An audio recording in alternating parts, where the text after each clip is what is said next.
plaer, diversitat, drets sexuals, promoció de la salut sexual. Aquests són els eixos transversals que incorporen els materials seleccionats a la zona pedagògica per joves. Fins ara us havíem presentat els diversos recursos segons els continguts que tractaven, però també n'hem recollit uns quants segons el format. Les campanyes seleccionades en aquesta secció són molt útils com a suport de les accions educatives. La salut i els drets sexuals són missatges transversals en totes elles.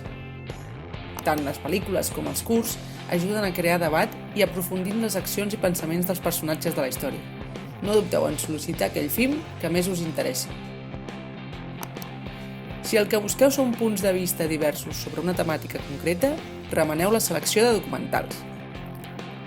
Els llibres inclosos en aquesta secció recullen vivències de la sexualitat d'adolescents i joves i són una eina molt útil per facilitar resposta.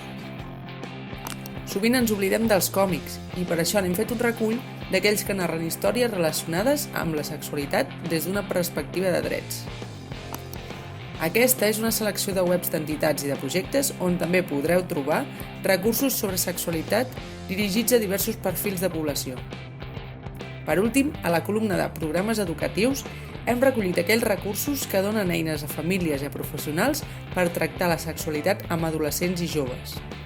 En aquesta pestanya, sobretot trobareu guies i materials que poden facilitar a les famílies treballar la sexualitat amb els seus fills i filles des d'una perspectiva de drets.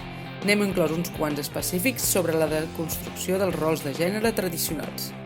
Finalment, al darrer apartat que us mostrem, hem fet una selecció de guies dirigides a docents i professionals de l'àmbit educatiu que busquin unes pautes per poder treballar una educació sexual feminista amb adolescents i joves. La gran majoria de recursos inclosos dins la zona pedagògica estan disponibles online. Us animem a mirar-vos-la i enviar-nos dubtes o peticions d'assessorament a través del correu electrònic sidestudi@sidestudi.org.